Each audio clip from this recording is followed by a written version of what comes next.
जिसकी हवस पूरी करने के लिए अंकिता भंडारी को परोसा जा रहा था, उस पर दबाव लगातार डाला जा रहा था। वो ऐसा कौन व्यक्ति है, वो ऐसा कौन वीआईपी व्यक्ति है जिसको कि बचाने का काम सरकार और या फिर ये एसआईटी कर रही है। जो बेरोजगार भर्ती जो घोटाला हुआ, जो अपना भाई भतीजावाद करके जो इन लोगों ने यहाँ पे सरकार में बैठे जो नुमाइंदे हैं, जो पुराने विधानसभा अध्यक्ष थे प्रेमचंद अग्रवाल जी, जिस तरीके से 72 लोगों को उन्होंने केवल, आप देखिए कि जो पढ़े लिखे बच्चे हैं, जो डिग्रीधारी हैं, जो जिन्होंने अपने डिप्लोमा डिग्री करे हैं, वो बेचारे आज तक भी अपनी एडीआर रगड़ रहे हैं। आज तक भी बेरोजगार संघ अपनी सड़कों पर मांग के लेके जेल जा रहा है। कभी उनको पुलिस लाइन में उठा के भेज देते हैं, कभी उनको बरसातों में वहाँ से गांधी पार्क से उठा लिया जाता है। आज तक भी उनकी नौकरी के बारे में कोई इस पर आपका ठोस कदम सरकार नहीं उठा पाई है। योगेश भाई, यहाँ पर मैं आपको बताना चाहूँगा कि ये जो सरकार है, ये जो प्रदेश में इस समय जो कानून व्यवस्था है ना, इससे बड़ा मखौल, इससे बड़ा मजाक कोई हो ही नहीं सकता। सितारगंज से जो विधायक है सौरभ बहुगुणा, कैबिनेट मिनिस्टर भी आज की डेट में, उनके पिताजी विजय बहुगुणा पूर्व मुख्यमंत्री रह चुके हैं।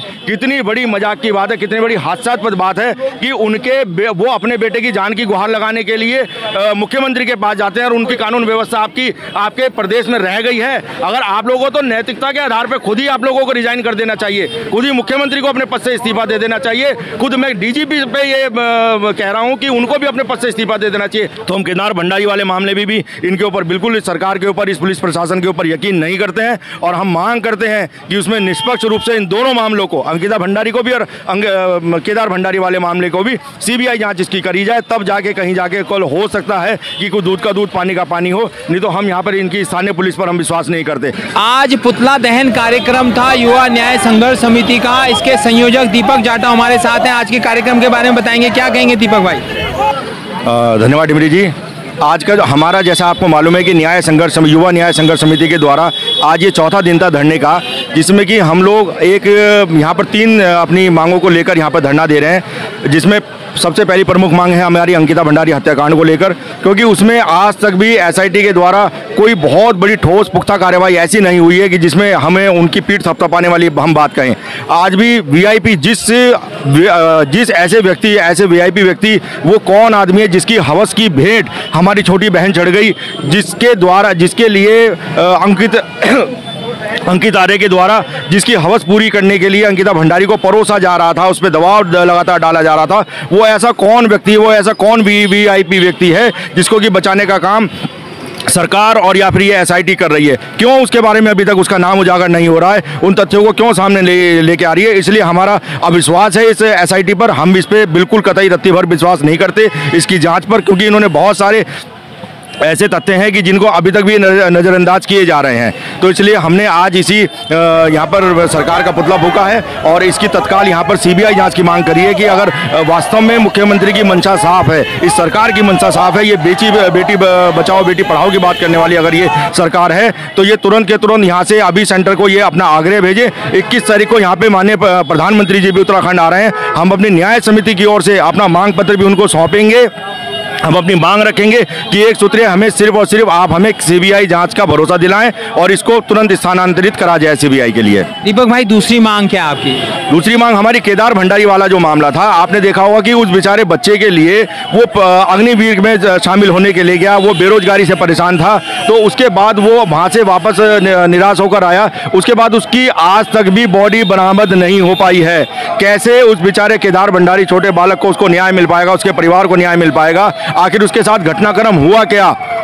मैं ये बात दावे के साथ कहता हूं कि जो व्यक्ति, ये पहाड़ का जो बच्चा हमारा केदार भंडारी था, जो कि सेना में भर्ती होने के लिए गया था, वो चोर नहीं हो सकता। जिस तरीके का इल्जाम, जिस तरीके का आरोप उस पर लगाया जा रहा है कि उसने परमार्थ निकेतन में जाकर वहां से किसी तरीके की कोई चोरी करी। अरे अगर कोई चोरी करी थी तो कोई उसका गवाह, कोई उसकी सीसीटीवी फुटेज, कोई उसका किसी तरीके का मामला उसी दिन प्रकाश में क्यों नहीं आया? वो बच्चा जो सेना में शामिल होने जा रहा हो, वो चोर की नीयत का होगा? मैं मान ही नहीं सकता। बिल्कुल झूठ है ये बात, और ये उसको कहीं ना कहीं इस मामले को घुमाया जा रहा है। उसकी आज तक भी उसका शव बरामद नहीं हो पाया। अगर ये कह रहे हैं कि उसने नदी में छलांग लगाई, तो इन्होंने क्यों तत्काल उसको बरामद करने की कोशिश नहीं की? क्यों उसमें लिपापोती होती रही? क्यों उसमें फिर 4 दिन उसके पिताजी को भी घुमाया जाता रहा? तो हम केदार भंडारी वाले मामले में भी इनके ऊपर बिल्कुल इस सरकार के ऊपर, इस पुलिस प्रशासन के ऊपर यकीन नहीं करते हैं और हम मांग करते हैं कि उसमें निष्पक्ष रूप से इन दोनों मामलों को, अंकिता भंडारी को भी और केदार भंडारी वाले मामले को भी सीबीआई जांच इसकी करी जाए, तब जाके कहीं जाके कल हो सकता है कि कुछ दूध का दूध पानी का पानी हो। नहीं तो हम यहाँ पर इनकी स्थानीय पुलिस पर हम विश्वास नहीं करते। आपने देखा होगा योगेश भाई कि कितनी बार पौड़ी जिला पुलिस की ओर से, जिला उनके प्रशासन की ओर से अपने स्टेटमेंट चेंज कर दिए गए, जो अपने वो फेसबुक पेज पर डालते हैं उसके बाद उनको डिलीट कर देते हैं, क्योंकि उनको कभी वो कुछ कहते हैं, कभी वो कुछ कहते हैं। आज तक भी वो एक स्टैंड पे काबिल नहीं है। आपकी तीसरी मांग कौन सी है दीपक? हमारी तीसरी मांग जो बेरोजगार भर्ती जो घोटाला हुआ, जो अपना भाई भतीजावाद करके जो इन लोगों ने यहाँ पे सरकार में बैठे जो नुमाइंदे हैं, जो पुराने विधानसभा अध्यक्ष थे प्रेमचंद अग्रवाल जी, जिस तरीके से 72 लोगों को उन्होंने केवल, आप देखिए कि जो पढ़े लिखे बच्चे हैं, जो डिग्रीधारी हैं, जो जिन्होंने अपने डिप्लोमा डिग्री करे हैं, वो बेचारे आज तक भी अपनी एडीआर रगड़ रहे हैं। आज तक भी बेरोजगार संघ अपनी सड़कों पर मांग के लेके जेल जा रहा है। कभी उनको पुलिस लाइन में उठा के भेज देते हैं, कभी उनको बरसातों में वहाँ से गांधी पार्क से उठा लिया जाता है। आज तक भी उनकी नौकरी के बारे में कोई इस पर आपका ठोस कदम सरकार नहीं उठा पाई है। और मैं एक बहुत बड़ी एक हास्यास्पद बात आपको बताना चाहूंगा योगेश भाई, कि आज का आप अखबार उठा के देखिएगा, उसमें फ्रंट पेज पे है कि सरकार यहाँ पे 13,000 भर्तियां निकाल रही है और अगले पेज पे है कि 9,000 भर्तियां उसमें से निरस्त कर दी गई।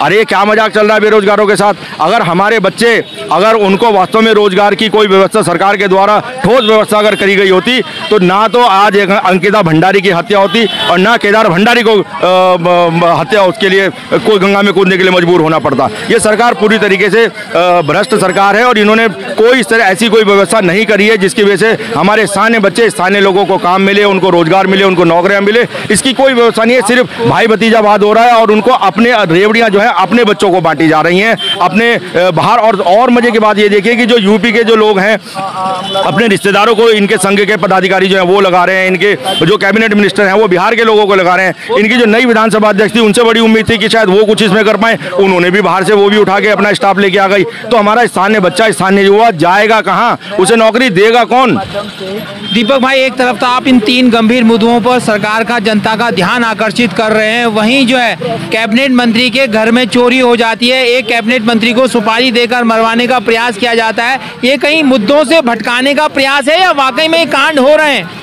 योगेश भाई, यहाँ पर मैं आपको बताना चाहूँगा कि ये जो सरकार है, ये जो प्रदेश में इस समय जो कानून व्यवस्था है ना, इससे बड़ा मखौल, इससे बड़ा मजाक कोई हो ही नहीं सकता।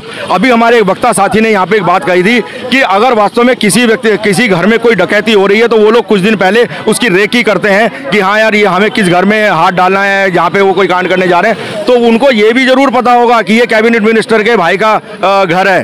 और दूसरी आपने एक बात कही कि यहाँ पर जो सितारगंज से जो विधायक है सौरभ बहुगुणा, कैबिनेट मिनिस्टर भी आज की डेट में, उनके पिताजी विजय बहुगुणा पूर्व मुख्यमंत्री रह चुके हैं। कितनी बड़ी मजाक की बात है, कितनी बड़ी हास्यास्पद बात है कि वो अपने बेटे की जान की गुहार लगाने के लिए मुख्यमंत्री के पास जाते हैं और उनके 20 लाख रुपए उनके बेटे के लिए सुपारी दे दी जाती है कैबिनेट मिनिस्टर के लिए। तो इस प्रदेश में कानून व्यवस्था नाम की क्या कोई चीज है?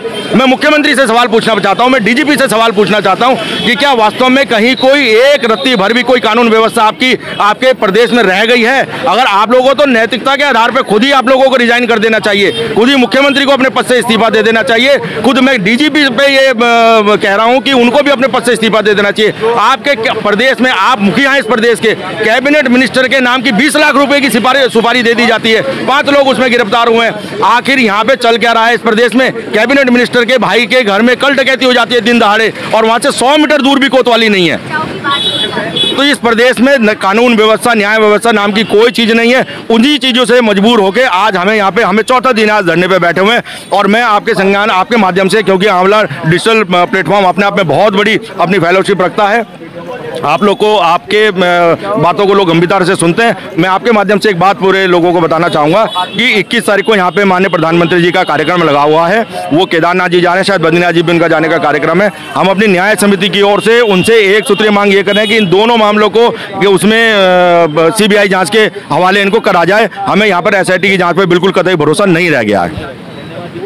ये दीपक भाई थे जिनका साफ साफ कहना है कि कानून व्यवस्था पूरी तरह चौपट हो गई है और नैतिकता के आधार पर डीजीपी साहब समेत मुख्यमंत्री मंत्रियों को सभी को जो है इस्तीफा दे देना चाहिए। इस तरीके की बात यहाँ उठने लग गई है, या वाकई में इस तरीके से कृत्य हो रहे हैं, कानून व्यवस्था ध्वस्त है, या अंकिता हत्याकांड वाले मामले को कहीं ना कहीं डाइवर्ट करने का प्रयास ना किया जा रहा हो, इस पर भी कोई संदेह नहीं है। हम लोग आपको खबर यूं ही गंभीरता से दिखाते रहेंगे जिससे आप समझ सको कि हम किस व्यवस्था पे राज कर रहे हैं, शासन कर रहे हैं, क्या व्यवस्था आपको जो है संचालित कर रही है, कितनी दूषित प्रदूषित ये हो चुकी है। इसलिए आप खबर पे बने रहिए और कमेंट बॉक्स पे अपनी जरूर राय जरूर दर्ज कीजिए। धन्यवाद।